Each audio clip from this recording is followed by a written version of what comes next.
પહેલો અધ્યાય શ્લોક 2 અને 3. સંજય હવે જવાબ આપે છે રાજા ધૃતરાષ્ટ્રને. ધૃતરાષ્ટ્ર એ જન્મથી અંધ તો હતા, પણ કમનસીબે આધ્યાત્મિક રીતે પણ અંધ હતા. અને વધારાનું કમનસીબ એ કે એના છોકરા એના જેવા જ નીકળ્યા. બરાબર.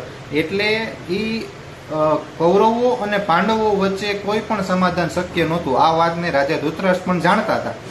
એટલે તોય ભાઈને એમ જાણવું હતું કે યુદ્ધ ભૂમિ ઉપર શું પરિસ્થિતિ છે, કે સમાધાન થઈ ગયું કે યુદ્ધ કરવાના છે. હજી ક્વેશ્ચન માર્ક હતો.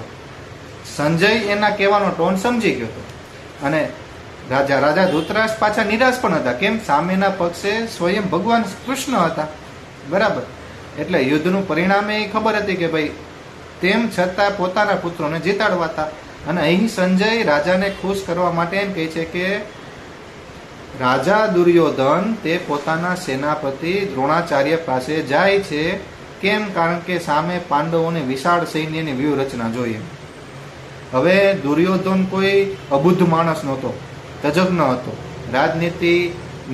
રાજનીતિનું જ્ઞાન એનામાં બહુ સારું એવું હતું. તેમ છતાં સામેની જે વ્યૂહરચના છે ને તે જોઈને થોડોક ભાઈ ડગમગી ગયો.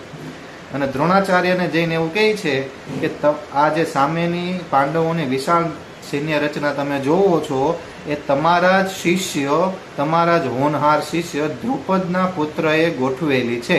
દ્રુપદનો પુત્ર ધૃષ્ટદ્યુમ્ન. અને દ્રુપદ એ દ્રૌપદીના પિતા, અર્જુનના પત્ની. દ્રુપદ રાજા અને દ્રોણાચાર્ય બે વચ્ચે દુશ્મનાવટ કોઈ રાજનીતિક કારણસર. બરાબર. એટલે દ્રુપદ રાજાએ મહાન યજ્ઞ કર્યો.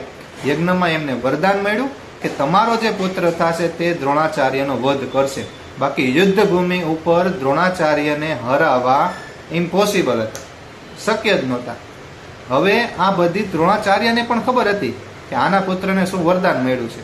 તેમ છતાં ધૃષ્ટદ્યુમ્નને દ્રોણાચાર્ય પાસે યુદ્ધ વિદ્યા શીખવા માટે મોકલવામાં આવ્યો. અને દ્રોણાચાર્ય પણ પોતાના મહાન બ્રાહ્મણ હોવાનું કર્તવ્ય નિભાવ્યું. કોઈ પણ આનાકાની વગર એને યુદ્ધ કૌશલ્ય બધા જ શીખવાડ્યા. તમે વિચાર કરો એ માણસની મહાનતા. એટલે દુર્યોધન એટલે હલી ગયો હતો કે જો માણસને ખબર હોય કે આ માણસ જ ભવિષ્યમાં મારો વધ કરશે, તેમ છતાં એમને ઉદાર ભાવથી તે યુદ્ધ કૌશલ્ય શીખવાડતા હોય તો સામે તો એમના પ્રિય શિષ્યો છે. એટલે ભાઈ ટોન્ટ મારવા ગયા હતા કે તમે યુદ્ધની અંદર ઉદાર ભાવ ન રાખતા અને અમારી બાજુથી સરખી રીતે લડજો. જે માણસનું મગજ ખરાબ થઈ ગયું હોય ને એને તમે ગમે એટલું સારું પીરશો ને સારું ન જ થાય. બરાબર. એટલે જોડાયેલા રહેજો. આગળના શ્લોકમાં કન્ટિન્યુ કરશું. રાધે રાધે. જય શ્રી કૃષ્ણ.